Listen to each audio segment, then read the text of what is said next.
तो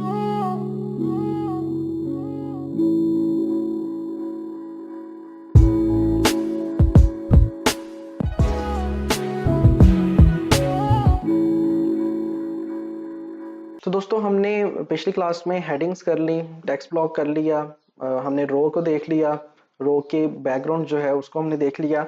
आज हम देखते हैं कि कौन कौन से एलिमेंट हमने करने हैं। सबसे पहले वन बाय वन चलते हैं। कॉलम्स जो हैं, अगर आपने एक रो ऐड कर ली है यहाँ से इस तरह, अब इसके अंदर आपने दो कॉलम्स करने हैं सेपरेटली, तो आप यहाँ से पकड़ोगे तो दो कॉलम उसके अंदर आ जाएंगे। देखो एक रो अलग से आपको नजर आ रही है और एक उसके अंदर इनर रो नजर आ रही है। एक ये बाहर वाली रो, इसके अंदर ये इनर रो और उसके अंदर कॉलम्स। तो ये बाहर वाली रो, उसके अंदर एक कॉलम आपको नजर आ रहा है, फिर उसके अंदर एक और रो और उसके अंदर आपको दो कॉलम नजर आ रहे हैं। तो जब आपने एक रो के अंदर एक इनर रो लगानी होती है और उसके अंदर आपको कॉलम चाहिए होते हैं, तो उसके लिए आप ये कॉलम्स यूज करते हो। इसका एडवांस यूज हम बाद में देखेंगे। अब यहाँ पे मैं सेक्शन ऐड करता हूँ एक सिंपल, ये ऐड कर दिया मैंने। हेडिंग हमने कर लिया था लास्ट क्लास में। इमेज की तरफ चलते हैं। इमेज को यहाँ से ड्रैग किया और यहाँ पे लाके मैंने ड्रॉप कर दिया। अब आपके सामने लिखा आ रहा है चूज योर इमेज। यहाँ पे क्लिक करता हूँ। मेरे पास जो एक इमेज पड़ी है यही मैं आपको दिखा देता हूँ। इसको क्लिक करता हूँ इंसर्ट मीडिया, ये इमेज आ गई हमारे पास। अब इस इमेज के आपके पास डिफरेंट साइज आ जाएंगे। अगर तो आपको फुल साइज चाहिए, जितना इस इमेज का है 1920, क्लिक करोगे तो उसका फुल साइज हो सकता है, लेकिन हो नहीं रहा, क्योंकि हमारे जो ये कॉलम है और ये जो रो है ये स्ट्रेच नहीं है। हमारी रो जो है वो बॉक्स्ड है। इसको स्ट्रेच किस तरह करना है, आपने इस रो की सेटिंग में जाना है। यहाँ पे लिखा है स्ट्रेच सेक्शन। आपका सेक्शन स्ट्रेच हो गया पहले तो, फिर उसके बाद ये कंटेंट है अंदर हमारा, इसको आपने फुल विड्थ कर देना। तो देखें अब फुल आपको नजर आ रही है। कोई भी ऐसी रो या जिसको आपने फुल विड्थ करना है और साथ साथ उसका जो कंटेंट है उसको आपने फुल विड्थ करना है, तो पहले आप सेक्शन जो है उसे स्ट्रेच करोगे, मतलब जो ये पूरी रो है उसको स्ट्रेच करोगे, उसके अंदर फिर कंटेंट को भी आप स्ट्रेच कर दोगे। तो अभी के लिए मैं इसको दोबारा से ऐसे रहने देता हूँ, वो बस आपको बताने के लिए था। तो यहाँ पे क्लिक करता हूँ, दोबारा से हमारी इमेज की सेटिंग आ गई। यहाँ पे मुझे छोटा साइज चाहिए, थंबनेल पे क्लिक करता हूँ तो छोटा साइज हो जाएगा, उससे बड़ा, मीडियम, लार्ज, लार्ज और फुल करेंगे तो फुल हो जाएगा, लेकिन आपको सेक्शन जो है वो स्ट्रेच करना पड़ेगा। तो अभी मुझे ये चाहिए फॉर एग्जांपल लार्ज, इतना ही साइज। अब इसकी अलाइनमेंट आपने चेंज करनी है, तो ये देखो आप इस तरह इसकी अलाइनमेंट चेंज कर सकते हो, सेंटर, लेफ्ट, राइट, ये वही चीजें हैं। इसका कैप्शन अगर आपने कोई देना है तो आप कैप्शन दे सकते हो। ये नीचे आपको कैप्शन नजर आ रहा है, लेकिन ये देने की जरूरत नहीं है, मैंने कभी इसको यूज नहीं किया। लिंक करना है कि ये जो आपके सामने नजर आ रही है इस पे जब क्लिक करें तो क्लिक करने के बाद क्या ये फुल इमेज आपको नजर आए या फिर किसी लिंक पे आपको ले जाए। मीडिया फाइल पे क्लिक करोगे तो जब फ्रंट एंड में इस पे क्लिक करूंगा तो मुझे फुल इमेज दिखा देगा। कस्टम यूआरएल पे क्लिक करता हूं, तो मैं चाहता हूं कि जब कोई इस पे क्लिक करे तो मेरे दोस्त की वेबसाइट पे जाए या मेरी वेबसाइट के अंदर वाला जो पेज है उस पे जाए, तो आप यहाँ पे लिंक दे सकते हो, या लिंक ऑप्शन से यहाँ से आप open in a new window भी कर सकते हो कि जब इस पे क्लिक करें तो एक नए टैब के अंदर ये सारा कुछ नजर आए। तो लिंक भी आप यहाँ से लगा सकते हो।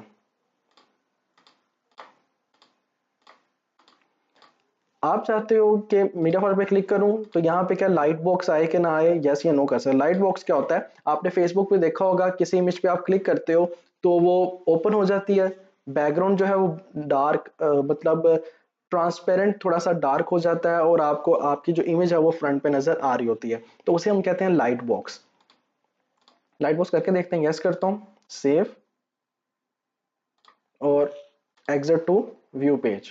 अब यहाँ पे मैंने क्लिक किया इस इमेज पे, तो आपके सामने देखो ये साइडों पे ट्रांसपेरेंट थोड़ा सा डार्क मोड आपको नजर आ रहा है और ये आपकी इमेज जो है वो सामने आ गई इस तरह, तो इसे कहते हैं लाइट बॉक्स। तो वो भी आप इमेज पे लगा सकते हो एलिमेंटर में। तो अभी के लिए मैं इसको नो कर देता हूँ, बल्कि इसको जैसे रहने दो, ठीक हो गया। तो ये आपकी इमेज लग गई। अब स्टाइल में आओ, तो स्टाइल में आपके पास क्या क्या चीजें आती हैं, साइज परसेंटेज में और ओपासिटी। ओपासिटी मैंने आपको बताया था, थोड़ा सा अगर लाइट करना है, बैकग्राउंड आपने दिखाना है तो वो ओपासिटी होता है। कि पीछे जो वाइट है वो आपको ज़्यादा नज़र आ रहा है, अब ये डार्क हो गया, तो ये ओपासिटी होती है। साइज, अगर आपने साइज चेंज करना है तो यहाँ से भी कर सकते हो 100%, या परसेंटेज के हवाले से आपने साइज छोटा करना तो यहाँ से कर सकते हो। होवर एनिमेशन, कि जब मैं इस पे माउस लेके जाऊं तो ये ग्रो करे, ये देखो, या फिर पुश करे ये। तो ये चीज़ें पहले बहुत यूज़ होती थी, अब ज़रा बच्चों वाली लगती हैं। तो डिपेंड करता है, अगर आपने कोई लगानी तो ठीक है, नहीं तो यहाँ से आप कैंसिल कर दो। बॉर्डर टाइप, अब इस इमेज के इर्द गिर्द आपने बॉर्डर लगाना है। सॉलिड बॉर्डर, सॉलिड बॉर्डर आ गया। बॉर्डर की विड्थ कितनी हो, 5, नहीं जी 25, मतलब आप बॉर्डर यहाँ से लगा सकते हो 100। वैसे इतना यूज़ ये नहीं होता, लेकिन आपको समझाने के लिए, डबल लगाना तो ये डबल बॉर्डर हो जाएगा आपके सामने, ये देखो डबल नज़र आ रहा है। डॉटेड करना तो डॉटेड हो जाएगा, डैश करना डैश हो जाएगा। ये चीज़ें इतनी यूज़ नहीं होती, सॉलिड यूज़ होता है, वो भी ज़्यादा से ज़्यादा 2 पिक्सल में। तो ये लग गया। कलर चेंज करना बॉर्डर का, आप यहाँ से कलर चेंज कर सकते हो। ठीक हो गया जी, कलर चेंज हो गया। ये ओपासिटी आपको पता कलर की, कलर अगर बहुत डार्क है उसको लाइट करना तो यहाँ से ओपासिटी से आप लाइट कर सकते हो। देखो इफेक्ट नज़र आ रहा है आपको। बॉक्स का शेडो, शेडो लगाना साइड पे, देखो शेडो आपको नज़र आ रही है। अब ये मैंने इसको शेडो को ऑफ किया तो नहीं नज़र आ रहा, अब नज़र आ रहा है। यहाँ पे शेडो का कलर आप चेंज कर सकते हो।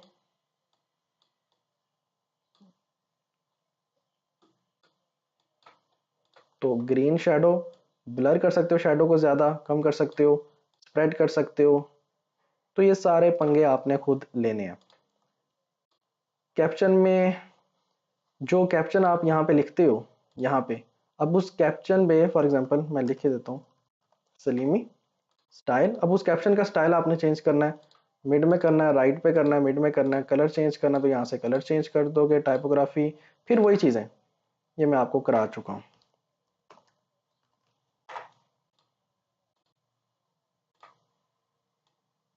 ये देखो, ये सारा कुछ आप यहाँ से कर सकते हो। तो कैप्शन की बजाय आप यहाँ पे खुद टेक्स्ट हेडिंग फेंक के उसको ड्रैग ड्रॉप करके भी आप ये चीज़ें कर सकते हो। तो कैप्शन भी हमें नहीं चाहिए, करना है तो आप कर लेना। एडवांस में जाओगे तो एडवांस में मार्जिन पैडिंग आ जाती है। मार्जिन मैंने पिछली क्लास में थोड़ा सा आपको कराया था, वो डिटेल में करवाऊंगा, पैडिंग में डिटेल में करवाऊंगा। बैकग्राउंड आ जाता है ऐसी चीज़ का कि बैकग्राउंड अगर आपने चेंज करना है तो वो अभी हमने नहीं करना। वो जब हम ये सारा सीखने के बाद पूरी एक वेबसाइट बनाएंगे उसमें सारी चीज़ें यूज़ हो जाएंगी। तो इस तरह आप इमेज लगा सकते हो। तो पहले मैं इसको करता हूँ डिलीट, ऐड सेक्शन 4। अब 4 पे यहाँ पे मैंने ला के रखा, इसको क्लिक किया, तस्वीर सेलेक्ट की, तस्वीर आ गई हमारे पास। ठीक है, अब बजाय के बार बार मैं दोबारा से इमेज लगाऊं, मैं यहाँ पे जाके इसको क्लोन कर लेता हूँ। इसको यहाँ से पकड़ा, यहाँ फेंक दिया, क्लोन कर लिया 2 दफ़ा, यहाँ फेंक दिया, इसको यहाँ फेंक दिया। तो आपको ये नज़र आ रहा है अभी कि 4 इमेजेस लग गई। इसके नीचे आप यहाँ से 4 हेडिंग्स भी फेंक सकते हो, लगा सकते हो, ड्रैग कर सकते हो।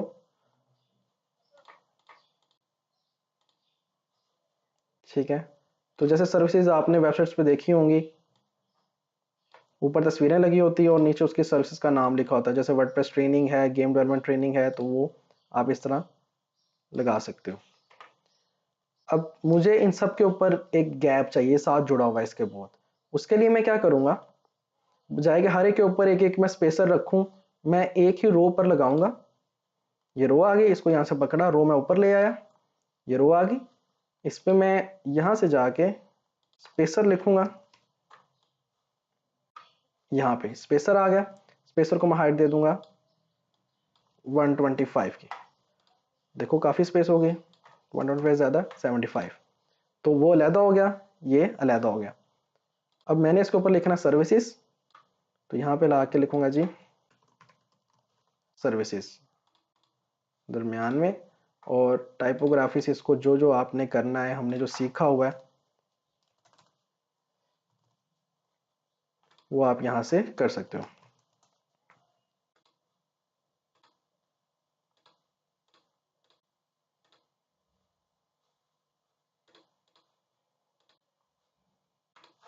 तो ये देखो, ये आपकी सर्विसेज लग गई।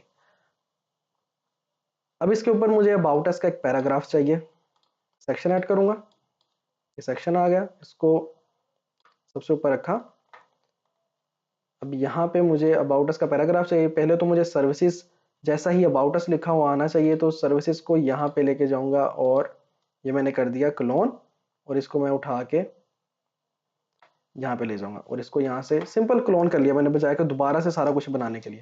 अबाउट अस लिखा, अब अबाउट अस भी उसके साथ लगा हुआ है, हमें उसमें गैप चाहिए, तो उसके लिए मैं यहाँ पे सिंपली इस पूरी रो को, ये जो गैप वाली है, रो को नहीं सॉरी, इस गैप को मैं यहाँ से पकड़ूंगा, क्लोन हो गया गैप, और ये नीचे वाला गैप है इसको मैं यहाँ पे रख दूंगा, तो ये ऊपर आ गया।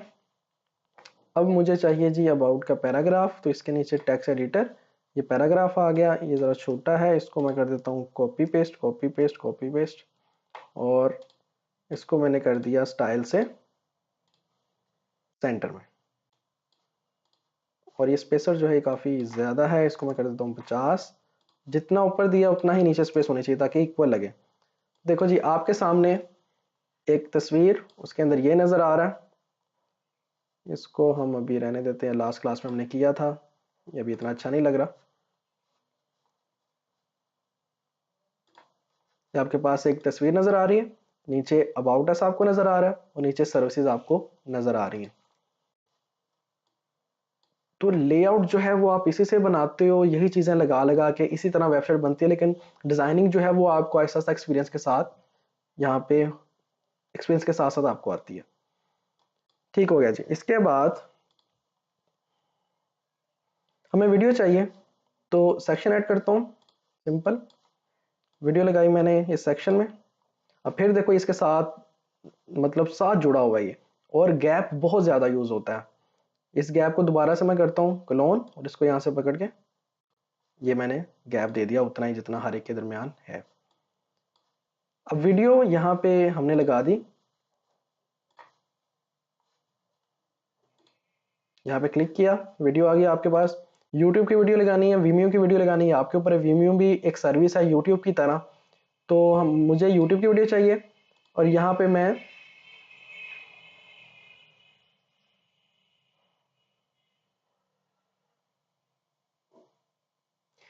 अपनी YouTube की वीडियो का लिंक दे दूंगा। उसके लिए मैं YouTube पे जाऊंगा,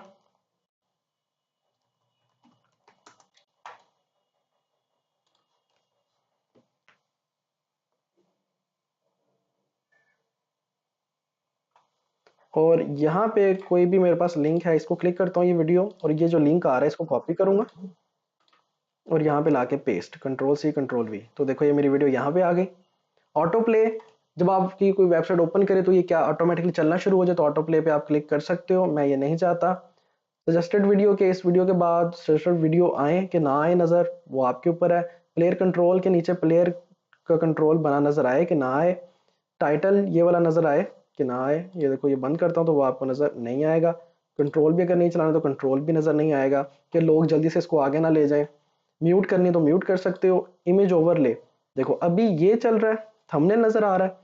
अगर ये थंबनेल नहीं आपको चाहिए, आपको खुद कोई इमेज लगानी है कि वीडियो चलने से पहले वो इमेज नज़र आए, तो आप यहाँ पे जाओगे, यहाँ पे जाके आप वो इमेज लगा दोगे, कोई भी इमेज, मैं बार बार एक ही लगा रहा हूँ। तो आइकन ऊपर नजर आए कि ना आए, आप यहाँ से आइकन कर सकते हो। लाइट बॉक्स, लाइट बॉक्स का मतलब क्या है कि जब इस पर क्लिक करें तो वीडियो ऐसे लाइट बॉक्स जैसे अभी अपने इमेज का देखा था वैसे नजर आए। तो अगर वैसे करना चाहते हो कर सकते हो। सेव करते हैं और वेबसाइट को जाकर रिफ्रेश करते हैं। आपने वीडियो को जरा थोड़ा सा रिवाइंड करके देख लेना, मेरी स्पीड जो है वो थोड़ी सी तेज है। अब देखो यहाँ पे ये आपके सामने इमेज नजर आ रही है, क्लिक किया, अब लाइट बॉक्स ओपन हुआ, उसके अंदर वीडियो ओपन हुई, पीछे नहीं चली, मतलब ये लाइट बॉक्स के अंदर ये चली है। अब मुझे लाइट बॉक्स नहीं चाहिए, बैकएंड पे जाऊंगा, लाइट बॉक्स ऑफ कर दिया मैंने। प्लेयर आइकन चाहिए कि नहीं चाहिए, प्लेयर आइकन चाहिए, अच्छा होता है। मुझे इमेज ओवरले नहीं चाहिए। वीडियो पे क्लिक किया, तो इसको यहाँ पे हमने सेव किया, और अब जाके रिफ्रेश किया तो हमारी ये वीडियो यहाँ पे नज़र आ रही है। अब इसके बाद अगर आपने वीडियो का साइज चेंज करना है तो यहाँ से एस्पेक्ट रेशो 3:2, 4:3, 16:9 आप कर सकते हो। 16:9 ही बेस्ट है, इसको यही रहने देना है और सेव कर दो। तो आज की वीडियो में हमने देखा कि हम किस तरह इमेजेस को, एलिमेंट को किस तरह हैंडल करते हैं। फिर उसके बाद एक थोड़ी सी लेआउट हमने बनाई अपनी वेबसाइट की, और वीडियो एलिमेंट को हम किस तरह हैंडल करते हैं, और उसके साथ साथ कॉलम्स क्या होते हैं, कॉलम और स्पेसर का आपको बताया कि कितना ज़्यादा इस्तेमाल होता है। और आपने लेआउट बिल्कुल ऐसे बनानी है, अगर इस वाले स्पेसर में 50 पिक्सल की स्पेस है तो यहाँ पे भी 50 पिक्सल हो, और यहाँ पे भी हर सेक्शन के दरमियान 50 पिक्सल की स्पेस होनी चाहिए। बाकी इंशाल्लाह हम नेक्स्ट क्लास में करेंगे। टिल देन अल्लाह हाफिज़।